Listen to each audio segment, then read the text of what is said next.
স্বাস্থ্য ব্যবস্থা আমাদের একটা সুন্দর স্বাস্থ্য ব্যবস্থা আছে।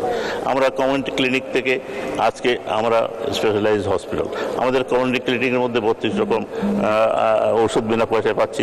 আমরা স্পেশালাইজড হসপিটালে কিডনি ট্রান্সপ্লান্ট করছি, কার্ডিয়াক ট্রান্সপ্লান্ট করছি, কার্ডিয়াক করোনারি বাইপাস করছি।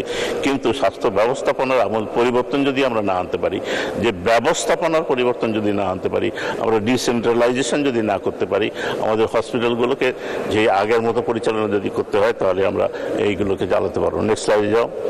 আমি এই স্লাইডের মাধ্যমে এখানে বুঝাচ্ছি যে আমাদের কমিউনিটি ক্লিনিকে যেটি দেখছেন, আমরা স্মার্ট হেলথ আমরা ব্যবস্থাপনার মাধ্যমে যে ইনস্ট্রুমেন্টগুলো দেখছেন, এটি স্মার্ট হেলথের ব্যবস্থাপনা।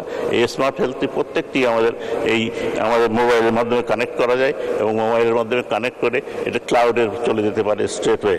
আমরা নেক্সট স্লাইডে যাও। সুতরাং আমরা করতে পারি, আমরা যদি করতে পারি, তাহলে দেখতে পারবেন এখানে একটি আমরা ছোট্ট ভিডিওর মাধ্যমে দেখাচ্ছি।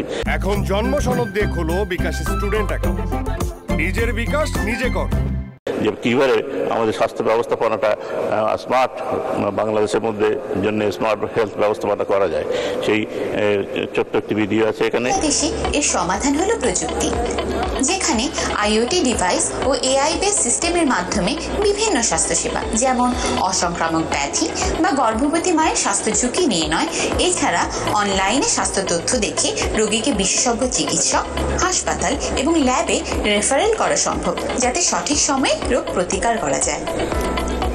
এআই ও আইওটি ডিভাইস এবং ডিজিটাল স্বাস্থ্যসেবার এমন সংযুক্তি দেশে উন্নত চিকিৎসা ব্যবস্থাপনাকে সহজ করবে, সরকারি বা বেসরকারি হাসপাতালে ভিড় কমিয়ে মানসম্পন্ন সুষ্ঠু স্বাস্থ্যসেবা নিশ্চিত করবে, যার সুফল এর মধ্যেই দেখা যাচ্ছে।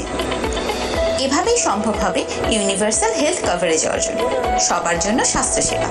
স্মার্ট জাতি, স্মার্ট বাংলাদেশ। আমরা যদি স্মার্ট জাতি চাই, আমরা যদি স্মার্ট হেলথ চাই, তাহলে এআই এর ব্যবস্থা আমাদের স্মার্ট এবং টেকনোলজিকে ব্যবস্থাপনা করতে হলে এবং স্বাস্থ্য ব্যবস্থা পরিবর্তন আনতে হলে আমি মনে করি একটি কমিটি বসবার দরকার, কয়েকজনকে নিয়ে রিসার্চ করার দরকার এবং স্বাস্থ্য ব্যবস্থায় কী পরিবর্তন আনার দরকার, কেমন করে স্বাস্থ্য ব্যবস্থাপনা চলবে, কেমন করে একটি উপজেলা থেকে, কেমন করে একটি কমিউনিটি ক্লিনিক থেকে, কেমন করে একটি ডিস্ট্রিক্ট থেকে মেডিকেল কলেজ বা বার্ন ইউনিট বা নিউরোসার্জিক্যাল সেন্টারে রেফারেল হবে, সবটি এটি এই স্মার্ট হেলথের মাধ্যমে করা সম্ভব।